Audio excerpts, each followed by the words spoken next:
The office environment is the place where, with the exception of our bedrooms, we spend the greater part of our lives. In any enclosed space where a lot of people spend a lot of time together, there's an increased risk that we will become infected with a cold or flu virus. In winter, the risk is highest, most of all in offices where relative humidity is low. The result? High levels of illness and productivity losses in the billions. In open space offices, the risk of infection is especially high. If a sick colleague breathes, speaks, coughs, or sneezes, thousands of infectious droplets spread through the air in a great many shapes and sizes. In room air, these droplets come together to form an aerosol, that is, a mixture of solid and liquid airborne particles, gases, and water vapor. Depending on their size and weight, these droplets can persist for hours in room air and spread throughout the building via the air conditioning system and human activities. Aerosols expelled by infected individuals are loaded with viruses or bacteria embedded in watery mucus, saliva, and dissolved salts.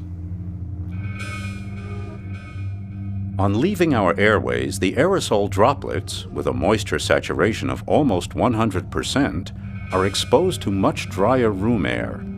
Here, the droplets shrink almost instantly to around half of their original size. Having lost almost 90% of their weight due to water loss, their salt concentrations are now hugely increased. If the relative air humidity in the office is within the optimum range for human well-being, namely 40 to 60%, the salt concentration rises to a level where most of the viruses cannot survive and become deactivated. The risk of infection within this optimum range for relative humidity is minimal.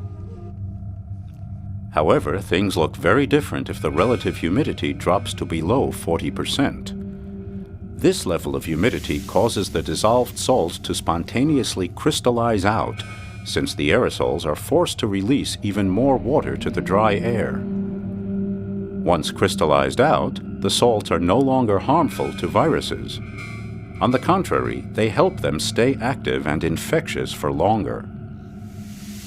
The water-rich, wet aerosol now turns into a dry aerosol, containing a higher number of active viruses than the wet aerosol.